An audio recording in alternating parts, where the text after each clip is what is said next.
आज हम जो है वो स्ट्रेन एनर्जी और उससे रिलेटेड जो टर्म्स हैं उनके बारे में डिस्कस करेंगे।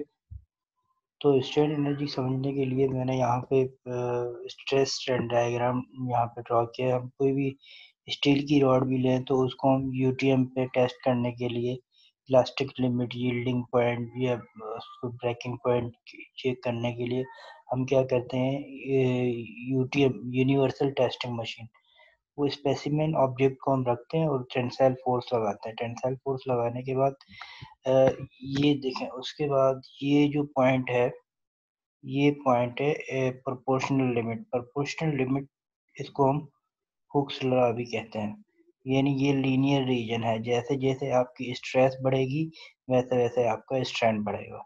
लेकिन उसके बाद जो है वो इलास्टिक लिमिट आ जाती है। यहाँ तक क्या है आपकी इलास्टिक लिमिट, और यहाँ से जो है वो आपका क्या होता है, प्लास्टिक डिफॉर्मेशन स्टार्ट हो जाती है। ठीक है, तो यहाँ से डिफॉर्मेशन स्टार्ट हो जाती है। तो इस पॉइंट को हम यहाँ तक जो है वो इलास्टिक लिमिट कहलाते हैं। तो ये यहाँ पे जो डेफिनेशन बता रहा है, the energy stored in a body when strain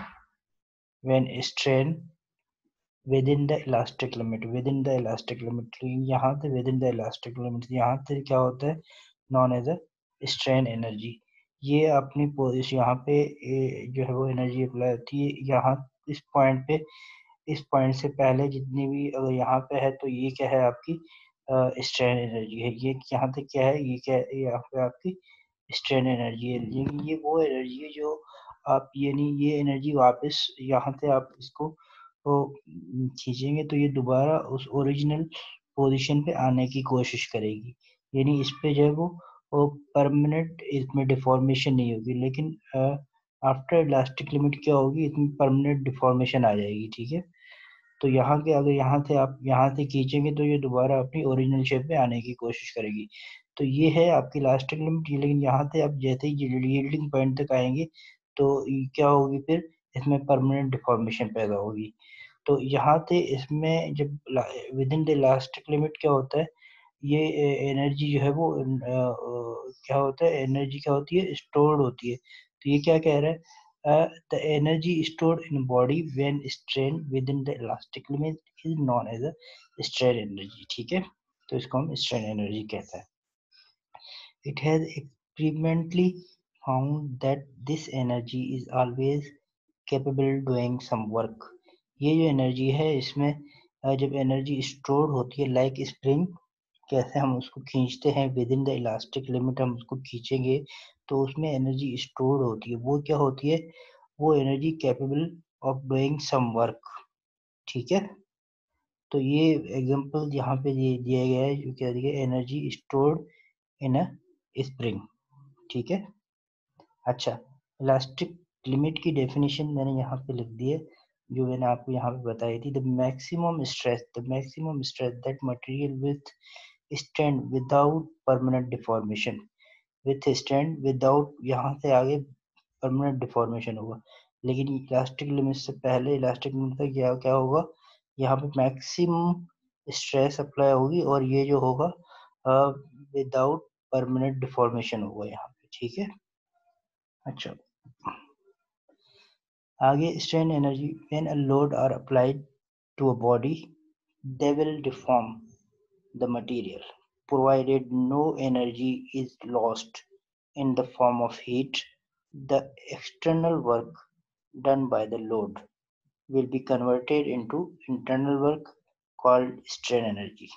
This energy is stored in the body and caused by the action or either normal or shear stress. उसके बाद ये important terms related to strain energy. Resilience क्या है, resilience is the resilience is the total energy stored in the body is called resilience। ये इसकी definition है, total energy stored in a body is called resilience। proof resilience क्या है, proof resilience maximum strain energy stored in a body।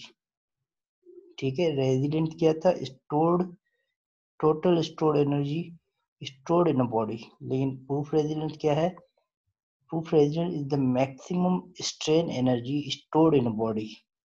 This happens when a body is strained up to the elastic limit. ठीक है, तो वो आपकी क्या यानी maximum like up to the elastic limit से भी थोड़ा सा ज्यादा हो तो उसको हम क्या कहते हैं, प्रूफ रेजिलेंस। ठीक है,